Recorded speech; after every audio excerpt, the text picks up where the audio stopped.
If there is one piece of advice consistently presented here, it is that drivers, whether driving for Uber or Lyft, should always, with every passenger, every trip, every single damn time, carry a defensive tool on you. That could be mace or pepper spray, either something to slice or poke wood, up to and including a firearm if you're comfortable. Today's story, coming to you out of Nashville, Tennessee, is just such a case. First up, shocking new video shows a man attacked a Nashville Uber driver was attacked. The irate passenger appears to take his phone before knocking him unconscious. Yeah, the video is pretty shocking. Our Michael Warwick has that exclusive video right now. Uber driver Reginald Pierre says he pulled into this Walgreens parking lot to let out a female passenger. He could have never suspected the attack that would happen next. I'm gonna call the police. Okay? Yeah, call the police. Fed up with an irate passenger, Reginald Pierre wasn't going any further. That's when this Uber trip took a violent turn. Don't touch me! Don't touch me! Video from inside Reginald's car shows the suspect, Stephen Chalabou, assaulting and taking Reginald's phone to keep him from calling 911. Outside in the parking lot, Chalabou is accused of knocking Reginald unconscious. Well, to my say, oh, that guy gonna kill me. And he's a big guy. He said, when he hold me that way, I mean, really, I could defend myself, but there's no way to defend myself now. Reginald says the man was upset he'd allowed the woman with Chalabou to get out of the car, which she'd asked. Metro Police charged Chalabou Monday with felony aggravated assault. Reginald, who immigrated from Haiti more than 30 years ago. You can sleep. When I get there, I'll let you know, okay? Still doesn't feel 100%, suffering a sore neck and back. The doctor told me, you're lucky, there's nothing broke. Once I get home, I don't know, my body now start recognize nothing moving, and I feel like I'm heavy. Now that Reginald is back at the wheel, he keeps his camera rolling. Towing with him some extra thanks. In this case, he wasn't more seriously hurt. I was thanking the Lord that I serve and pray. I say I'm happy. I was so scared. And his nightmare trip is one he can leave behind him. Michael Warwick, WSMV4. Wow. Now, in this case, according to the news story, the passenger let a female out of the vehicle, and the remaining male passenger was upset that the driver let this female out of the vehicle that was requesting to get out, and decided to beat the hell out of the driver. What the hell is this, an episode of Taken, where the passenger is keeping this woman against her will and actually gets angry with the driver for letting the woman get out the vehicle? That is what they're saying in the news story. So in addition to charging this passenger for beating the hell out of the driver, they need to talk to the female and see if she was being held against her will as well. However, there's a couple things we need to discuss in this video that I think is important. Number one, first and foremost, if you do not have a dash cam, this video illustrates how important that is to have one. Remember, without a dash cam, this could boil down to being his word against the passengers. And no passenger is going to admit they beat the hell out of you because you let some broad get out of your vehicle. So kudos to this driver for having a dash cam and having it rolling at the time to actually film the felony in progress. Now, in addition to having a dash cam and obviously having something to really defend yourself with physically, what do we say once again?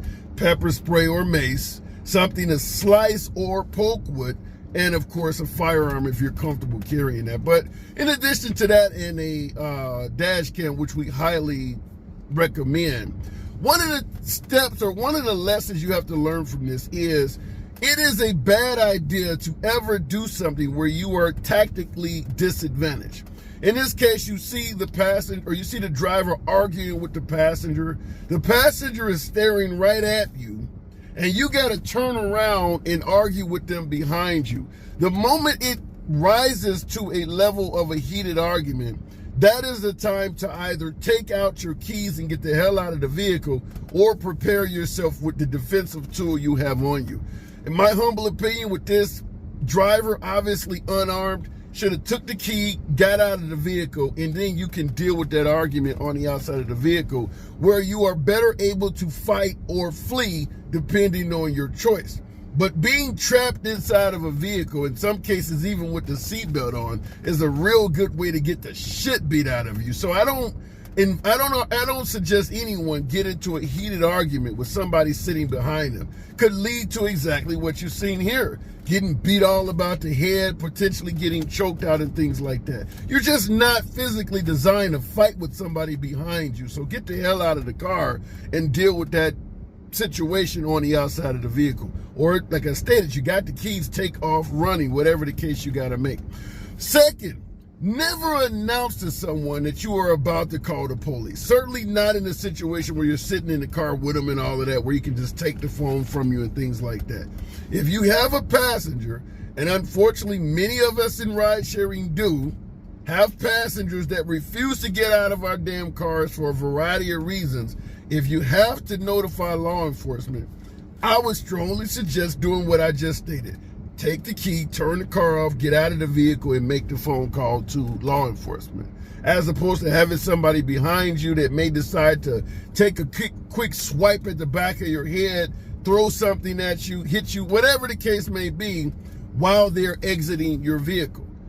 Oddly enough, there is a lot of anger that passengers develop in this business. My veteran drivers, have you ever had a passenger get angry at you for some bullshit? Maybe you didn't want to take them somewhere. Maybe you didn't get them there fast enough. Maybe you took too long in their opinion to arrive in the first place. Something you didn't do that they wanted you to do and decided to get angry and or violent.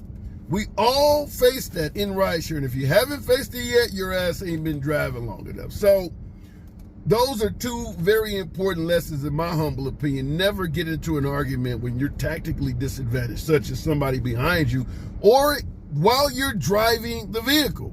If you're driving the vehicle and you got a passenger behind you or in the passenger seat, and they're arguing with you and it's escalating, that's the time to stop the car and, as I suggested, either grab your defensive tools and be ready, or get the hell out of the vehicle with your keys.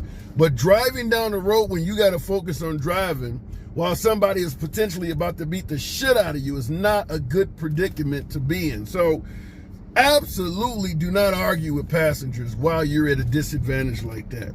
And as I stated, do not threaten to call the police. As Nike would say, just do it.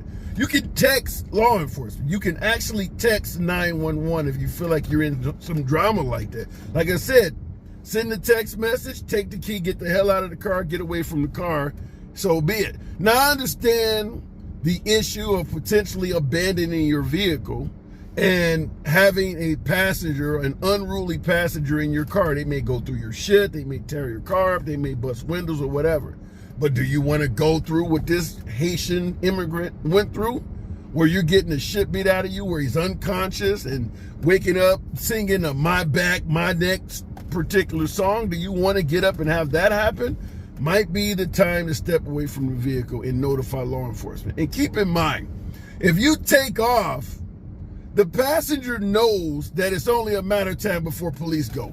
The passenger knows you're not just abandoning your shit. They know you're calling law enforcement, so they're not going to hang around your car very long anyway. And because you have the keys, they can't necessarily take off with it. So consider abandoning the vehicle so that you don't get the lumps on your head that this passenger got. Nevertheless, I wanted to run this by you because I do want to have some of you veteran drivers in the comments state, have you had a passenger get angry, maybe to the point of swearing at you or actually threatening violence, simply because you did not want to do something as an independent contractor where you don't have to do that they wanted you to? Take me over here, stop and wait for me for 25 minutes. Hang on, my boy is coming out, he want to get in as well. Something you chose not to do because it is your right as an independent contractor to do so, and it led to a passenger potentially getting violent with you. Let your boy know in the comments. As always, subscribe to the channel. See you in the next video.